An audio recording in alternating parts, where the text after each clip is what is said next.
morning, everyone. Happy Hump Day. That's right. No one can pull off that line as well as you. Our next guest makes a pretty bold statement. He says most guys are losers. When he says loser, he means a guy who's not worth dating. And he ought to know because he's owned dozens of bars, had heard lots and lots of sad stories over the years. Yeah, who better than a bartender? Someone who hears all that stuff from both sides of it. He wrote this book about dating for his daughters and yours. It is called Most Guys Are Losers and How to Find a Winner, Dating Wit and Wisdom from Your Dad. Please welcome author Mark Berzins. We liked him so much that we said, can you please come back? Well, guys, thanks for having me back. I'm thrilled to be here. I love having you here. You have such, not just sage advice, but the way you deliver it is so just like direct, like to the point. That's, you know, I think as a dad, that's your job. So yeah, it's tough having 3 daughters, I bet, especially because your daughters are at an age where they're starting to date, and my oldest is 16. It's a little stressful. It is, and I think as a guy, knowing statistically how many of your brethren are trouble for the women they've ended up with. It wasn't until my daughter started dating that I thought, man, I got to do something. And so that was the genesis for the book, really.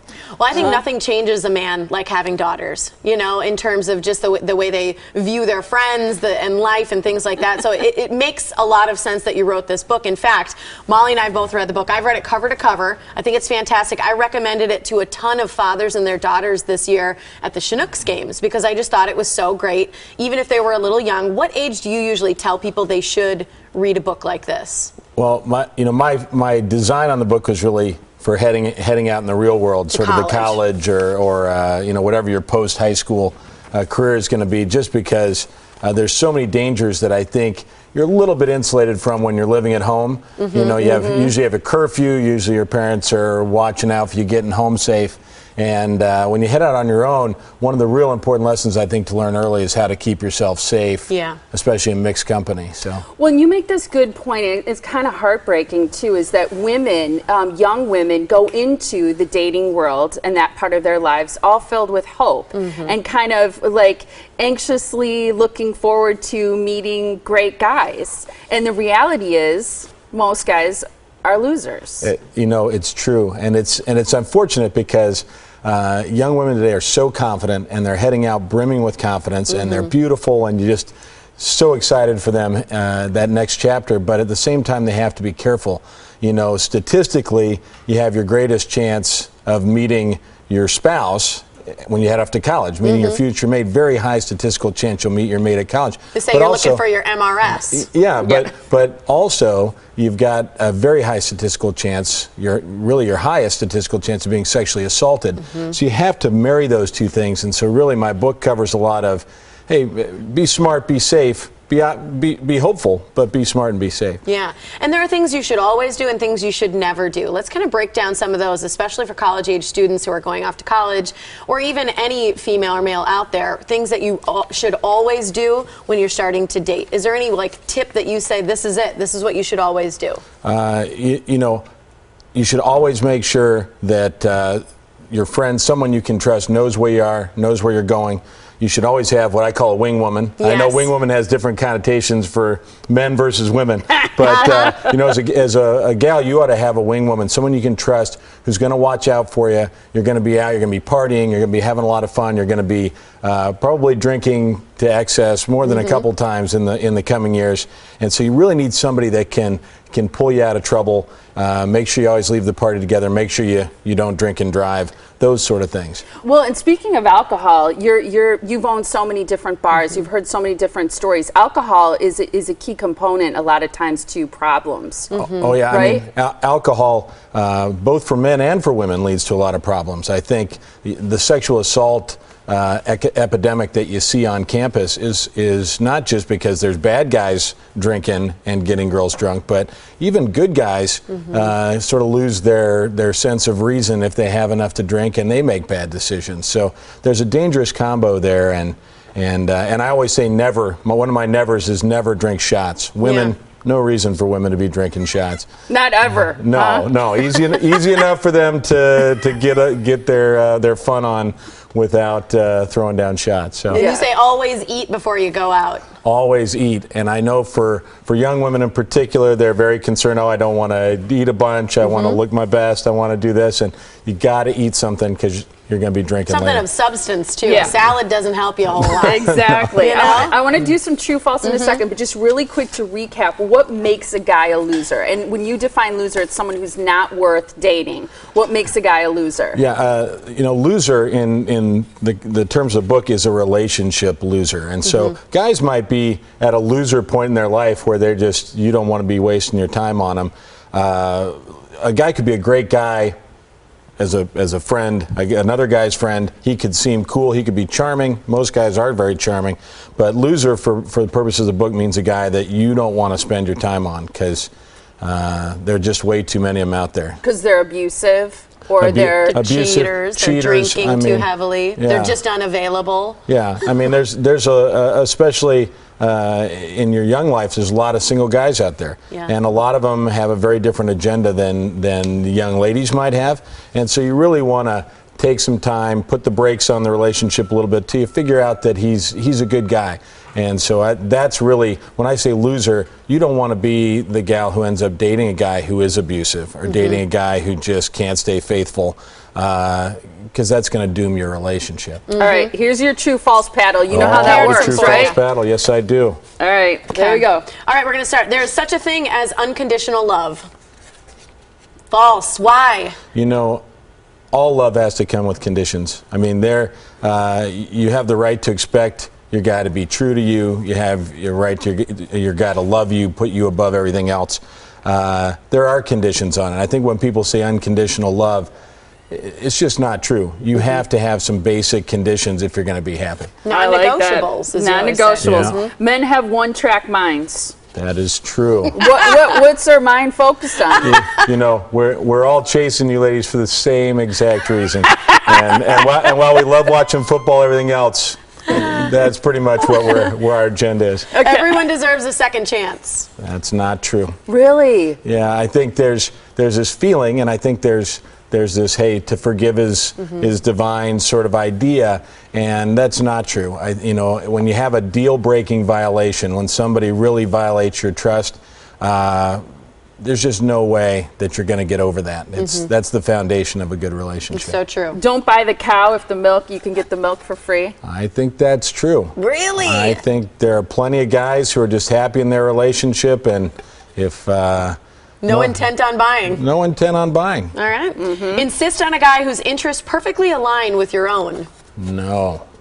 You know, I think I know a lot of young women who work for me that are on Match.com, internet dating sites, and they come up with this profile, and they want men whose interests are exactly like theirs. And I don't think that has anything to do with the chemistry and ultimately the things that lead to happiness. I think you got to broaden what you're looking for. Yeah, you limit your scope too much, right? I think that's good. Play hard to get. Women should play hard to get. No. No. No. You know, it's so hard to find somebody that you're attracted to in the first place. And those opportunities, those sort of serendipitous moments that come along, you have to take advantage of those. And so, as a guy, the hardest thing in the world is approaching a woman. It's so difficult as a guy to get the courage up to talk to a woman, to meet her, to get introduced. And if she's acting like she's not interested, if she's playing hard to get, the very guy that you might really love and adore probably is not going to approach you. I think that's fascinating. I think so too. Let's save the rest because you're going to stick around. Is that right? That's correct. I like that. We're excited in our next segment. We'll do a little more true and false too and talk about what if you're already dating a loser. That's a tricky question. But our sound off today is a good one. We've had some kind of funny, I think, but interesting responses. Here's what we put out on Facebook today. What is the worst date you have ever had? Tiffany and I could do a whole segment about that. We're going to share some great stories later, so you got to stay through the whole show. Yeah, it's really good. Thanks for sounding off on Facebook.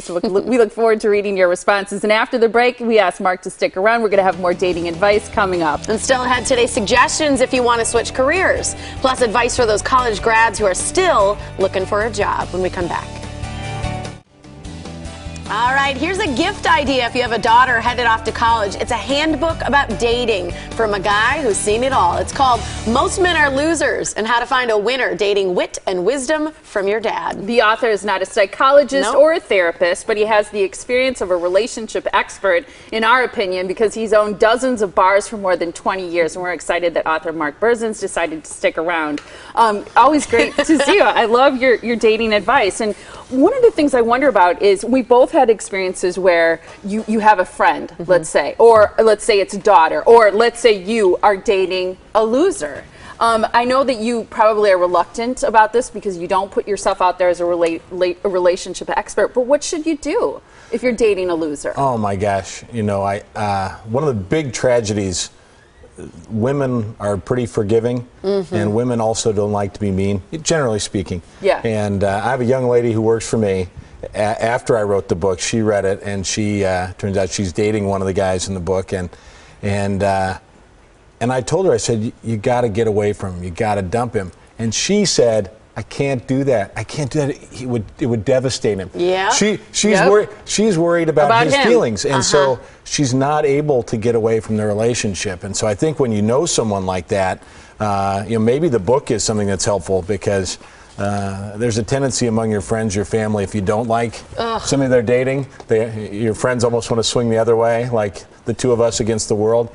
But if they see it in print, maybe they recognize. Reading through it, it's so identifiable, too. Oh, yeah. You can put names to the people that you've dated who fit those categories of losers, and you're like, it's easier to cut that out. And you said it before, it's a red flag. If all of your friends don't like who you're dating, or your parents or your siblings or whatever, that's a red flag. A lot of times they don't tell you. Ask them. Yeah, you know, there's a lot of cultures in the world that have arranged marriages, and they say, hey, they work out a fair amount of times. That's because your friends and family know you. They know what you're looking for.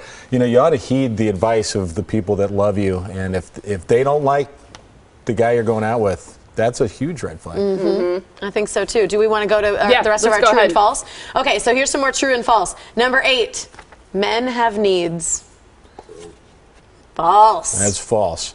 Really? People buy into this all the time, and I think it's the #1 rationalization for cheating is, and I talk to a lot of guys who've been through this, and they're like, oh, you know, men have needs, and you think, come on, guys.